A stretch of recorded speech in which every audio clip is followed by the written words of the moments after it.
Welcome back to Manny's Game Room. Today we have a beginner piano lesson just for you. I've been playing music since I was 6 years old and teaching in schools and classrooms for over 15 years now. I'm fully qualified and I just love my job. So stick around, like my video, subscribe to my channel, and let me know if you're having a good time with the videos so I can make more. Let's get going. For our first lesson today, we're going to get our right hand used to moving up and down the keyboard in a fluent motion. Hand position is really important when you're playing the piano. So what you need to make sure you're doing is always make sure you're curving your hand, not having it flat. My piano teacher when I was 6 years old told me to pretend that there's a bubble underneath your hand here and not to squash that bubble. And it's always stuck around in my mind, even now that I'm pretty old and still playing the piano. So what we want to do is we're going to call this thumb number 1, this 2, this 3, this 4, this 5. We're not going to worry about note names just yet. A good starting point is right in the middle of your piano or keyboard. Where these two black notes are, the note to the left here. That's going to be our number 1. Okay, and now we don't want to play too fast. Slow and steady, and then we'll build up our speed later on. 1, 2, 3, 4, 5, 5, 5, 4, 3, 2, 1.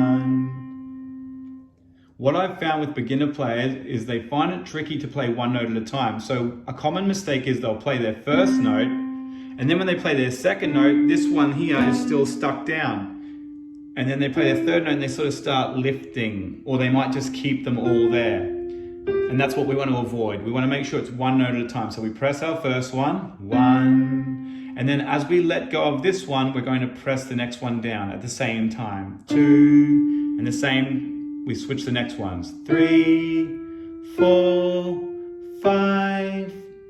Okay. Here's the same exercise at a different camera angle. Notice my wrist isn't limp or down. It's not really high in the air. It's just a nice relaxed point.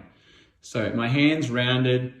1, 2, 3, 4, 5, 5, 5, 4, 3, 2, 1. Even if you just want to go up first a couple of times before you come back down. 1, 2, 3, 4, 5, 5, 5, 4, 3, 2, 1. Once you've practiced that enough and you start feeling fluent and confident, you might like to play along with me. There's a little song that my music teacher used to sing with me while I practiced to help keep me in time. It went like this. Little river flowing, flow back home to sea. Great. So what I want you to do is practice that over and over and over again until you build that confidence and get that fluency. Remember, hand position, keep it curved. One note at a time and play slow. Keep that going and we'll move on to lesson 2 before you know it. See ya.